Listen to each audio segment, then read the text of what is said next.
Mana bu xonadonimizni o'zingizlar bitta ko'ringlar, mendan oldin. Maza qilasizlar. Voy, qo'lini qaranglar. Shunaqa ham fayzli bo'ladimi, mashalloh. Mehnat qurgan ekanlar, haqiqatan hammasi sifatli materiallardan foydalangan. Tashqaridagi so'killi toshlarimiz ham brazilskiy granit deyiladi. Bozordan topa olmaysizlar, sexdan alohida zakaz qildirganman dedilar. Lekin men binomizning vidiga вообще gap bo'lishi mumkin bo'lsa, bir qavatli emas, bu 2 qavatli binomiz, ichkari kiramiz, alohida ko'ramiz, o'zgacha chiroyli. Qo'limizni tushuntiraman qisqacha. Qaranglar, bu yerda ikkita yashil zonamiz, atrofimizda mevali daraxtlarga ega, palivlari chiqib o'zi suv sepadi, yana kirib ketadi. Shunaqa sharoitlar qilib qo'yishgan. Endi bo'lsa biz kirish darvozamizni tushuntiramiz. Bu yoqdan biz kirib keldik ko'chadan. Tashqaridagi videoni ko'rdinglarmi? Xonadonimizning mahallasi ham o'zgacha chiroyli. Palasalarga chizib qo'yishgan.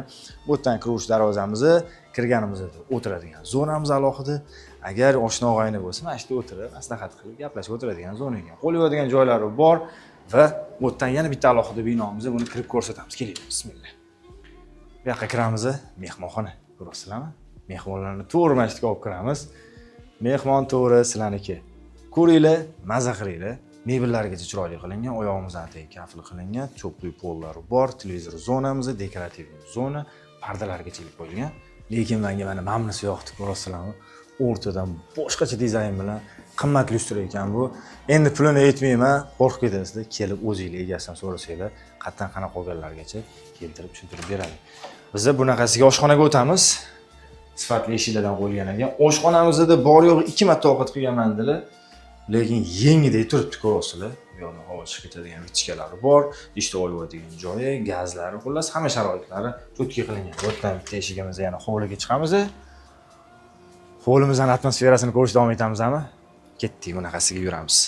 Kelinglar. Hovlimizning o'zida katenlisi bor xonadonimizning va bu yerda umumiy hojatxonasi qilingan. O'tiradigan zonamiz skameykalargacha qo'yilgan. Bu yerda ham o'tirib, dam olib, oilaviy boshqacha gasht bo'ladi. Tepalarimizda lyustralar qilingan. Bu yoq burchagimizda televizor zonalarigacha qilingan. Xonadonimizning fasadiga e'tibor bergan bo'lsanglar, to'mli bo'lib boshqacha hashamat berib turibdi. O'zi bunaqa rangida men xonadonni kamdan kam ko'raman, lekin boshqacha yarashib turibdi xonadonimizning ichiga. Turgan manzilimizni tushuntiraman. Yashnobod tumani, Yangi Davr mahallasi bo'ladi. Shundoqqina Obu Hayot to'yxonasini ro'parasida turibdi. Mana shu xonadonimiz. O'zi hamma biladigan orientir beradigan bo'lsam, Oquyda turibmiz. Xonadonimiz ichini kiramiz, batafsil obzor qilamiz. Asosiy binomiz kirib kelar ekanmiz, dizaynga e'tibor berasizlar. Toza klassikadan foydalanilgan, ishlatilgan materiallar ham yaxshi sifatli materiallar hisoblanadi. Xonadonimizni biz holini ko'ryapmiz, juda ham baland shiftga ega. Mana ko'rasizlarmi, poyamizni grillalar toza taxtadan foydalanilgan. O'zi hamma sifatli narsalar. Lyustraga alohida e'tibor berasizlar, boshqacha bejirimlik berib turibdi xonadonimizga. Endi u katta hol bo'lgandan keyin bilamizni ko'rasizlar, tegidagi parket ekan. Toza, hammasi materiallari toza. Bitta-bitta detalni tushuntirishga harakat qilaman. Birinchi biz qatdan kirib keldik, qaranglar. Hovlidan prixojamiz bo'ladi. Bu ikki tarafimizda garderobning qilingan, oyog'imizdan tagiga cho'pli pol bo'ladi. Ampdan ishini yopib qo'ysak, ya'ni ichkaridagi suv tashqariga chiqib ketmaydi, tashqaridagi suv ichkariga kirmaydi. Yaxshi yechim qilingan. O'zi xonadonimiz bo'ylab cho'pli pol qilingan. Xonadonimiz ichida bu yerdan mebellari tayyor qilingan. Kelinglar, masalan, bitta narsani ko'rsataman. Mashinasi juda yoqdi. Ko'rasizlarmi buni? Oilaviy shajara bo'ladi. Mana ko'rasizlar, Nasriddinbek Xudoyorxon bobodan boshlab hozirgacha menimcha 6 ta avlod turibdi mana shu yerda. Bu shajara har bitta xonadonda bo'lish shart bo'lgan narsa, chunki qarindoshlaringiz juda yaxshi bilasiz, qayerdan kelib chiqqaningizni. Lekin kimdir daftar holat ushlab turadi. Bunaqa yechim vobshe zo'r bo'libdi. Menga juda yoqdi shaxsan. Xonadonimizni obzor qilishga davom etamiz. Bu yerda 12 talik stolimiz qilingan, lyustralari bor. O'tdan mebellari ham tayyor qilingan. Aboylarimizga e'tibor berayotgan bo'lsanglar, hammasi sifatli aboylar ekan. Chet eldan alohida zakaz qilib olib keltirgan ekanlar. Xonadonimizda koloniyalar bor. Bu yerdan biz oshxonamizni ko'ramiz. Oshxonaga kirishdan oldin mana bu yerto'la qilingan. Yerto'lamiz kichkinagina bo'ladi. Oshxonamizni tegi kladovka o'rnida foydalanishar ekan. Keling, oshxonamizni bitta ko'rsataman. Juda ham chiroyli, ko'rasizlarmi? Toza klassika deyiladi. Mana bu yoq tarafdan xolodilnik, lyustralarni ko'rasizlar. O'zi hamma narsasi joy-joyida chiroyli qilib qo'yishibdi. O'tdan har kun choy ichib o'tiradigan stul va mana bunaqa o'tiradigan zonamiz. O'zi asosiy oilada vaqt mana shunaqa xonalarda o'tadi. Shuning uchun ham bunaqa zonalar kerak deb o'ylayman. Kartinkalari ilingan, xullas xonadonimizni yashash uchun hamma sharoit bilan qilingan ideal xonadon deb o'ylayman. Kelinglar. Bu yerdan biz navbatdagi xonamizni ko'ramiz. Holga qaytdik, prixojamiz yoqda qolib ketdi. Televizor zonalarimizni ko'rgan bo'lsanglar, mana dekorativlari bilan birga bo'ladi. O'zini biralari bor. O'zi mana tarafdan qarasanglar ham videoda alohida sizlarga rakurs ko'rsatib ketaman. Pardalari bilan juda ham chiroyli turibdi. Yop-yorug' bo'lib. Xonadonimizning navbatdagi xonasi. Albatta birinchi qavatda yotoqxona bo'lishi kerak. Burosilar alohida yo'li bilan ajratilgan.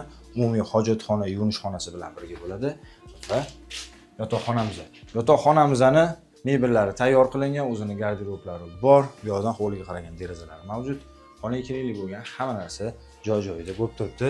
Sizlar bilan birinchi qavatni ko'rdik, endi ikkinchi qavatga chiqamiz. Ikkinchi qavatga chiqib kelar ekanmiz, meni qidirmanglar. Mana shu yerdan. Qaranglar, bu yerda ham shu klassika. Bu yerdan o'tiradigan zona qilingan. Endi maslahatlashib, oilaviy, mana lekin stulni dizayni menga juda yoqdi. Hozirlarga detalni ham ko'rsatamiz, oyoqlar bilan boshqacha tushgan ekan. Endi menimcha eski klassika stullar hozir bunaqalarni topib bo'lmaydi.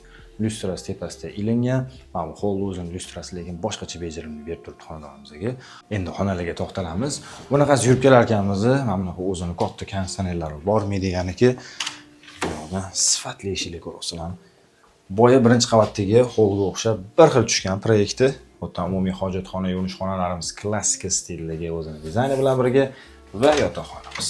Yotoqxonamizni ko'rasizlar. Yangi mebellari, sharoitlari bilan qilingan. Bu ham stroyniy garderob bor va o'zining komodlari bilan birga bo'ladi. Yana bizning yotoqxonamiz qoldi, oxirgisi. Biz mana shu zinapoyani ko'ryapmiz. Burasida juda ham katta baland shift. Zinapoyamizdan chiqqanimizda o'ng tarafdan yotoqxonamiz bo'ladi.